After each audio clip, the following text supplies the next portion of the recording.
Здравейте, аз съм Деси от Go Guide и днес ще се приготвяме заедно.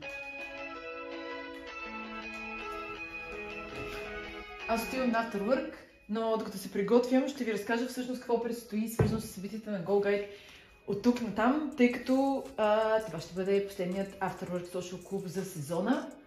То, разбира се, не означава, че няма да има повече събития на Go Guide. Напротив, ще имаме много поводи да пием коктейли заедно. Преди да се облека и да се гримирам, обаче, ще хидратирам, иначе супер сухата си кожа, с балсам олиото на Бабе, което открих, може да се каже, наскоро.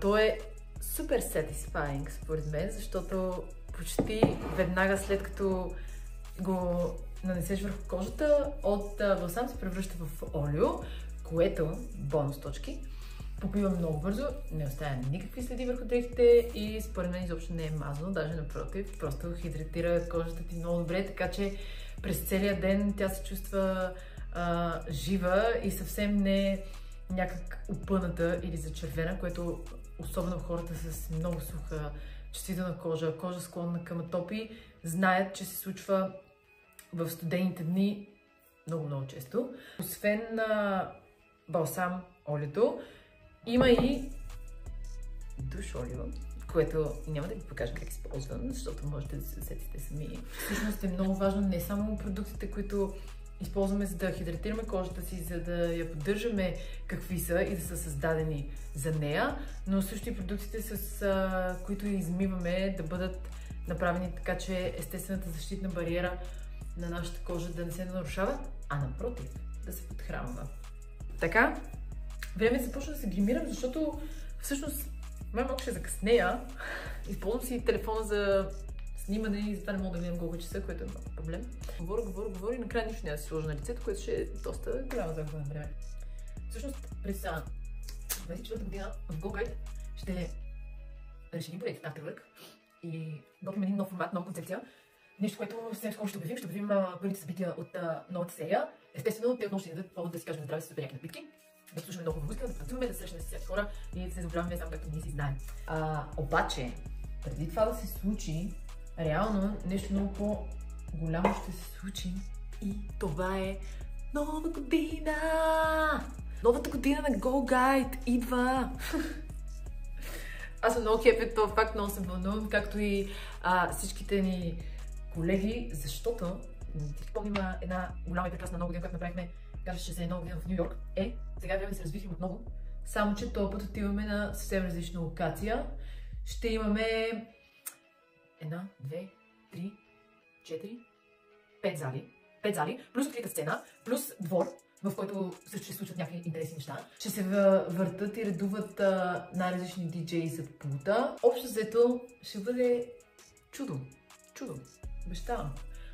Готвим много активации, игри, катове, фотокорнери, чилзони, зони за парти. Въобще всичко, което може човек да иска от една нова година, ще бъде жестоко. Просто наистина аз не се гримирам много професионално, даже изобщо.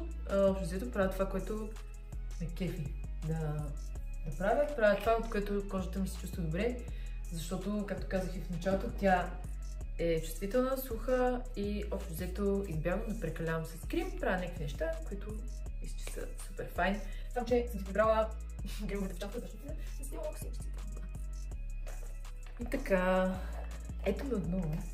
Защото е много странно да презентираш събитие, докато се гримираш, защото много лесно си губиш мисълта, сега какво да направя, да си сложа очна линия ли, да разкажа за наградите, които също ще правим тази година ли. И аз не знам, да си правя косата, защото изглежда покритително на тази камера. Така малко. Другите неща, които разбира се ни предстоят, са годишните награди.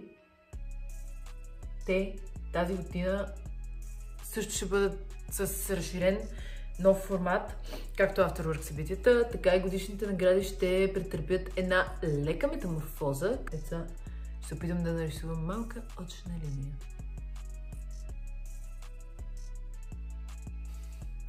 Не ми получава много. Може би на това пието събитие, което готвим през пролетта, ще успея, някой ще ме научи как се прави очна. Горе-долу. Това не е After Work, там не е. Няма да е светло. В Кева. Добре ще.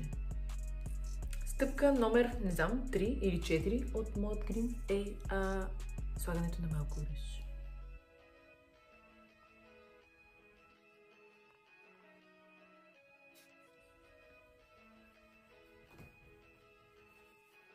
И така, изневидарите започнах да ползвам селфи камерата за огледало. Огледалото ми седи и си почива тук. Как може да е? Горе-долу стигаме там. Сега не знам вие какво виждате. Малко вежди. Обичам фуфи веждите. Най-важното е човек сам да си харесва. Аз мисля, че се очертава една много интересна година за Go Guide, особено, що се отнася до събития. Така че със сигурност трябва да ни проследите в социалните мрежи, в Instagram, в Facebook, където ще споделим всичко за тях. Отивам да се облека и после ще се видим отново с малко кадри от Afterwork. Разбира се, ще направя някакви неща, които никога не вълнуват, като например ще сложа молив на устата, защото сега виждам, че е леко пледичка. Даже си сложих леко бижу на тази иначе скучна, обикновена черна тениска. Почти финални щрих към моят аутфит. Гримът ми е готов, аутфитът ми е готов, кожата ми е хидратирана. Yeah.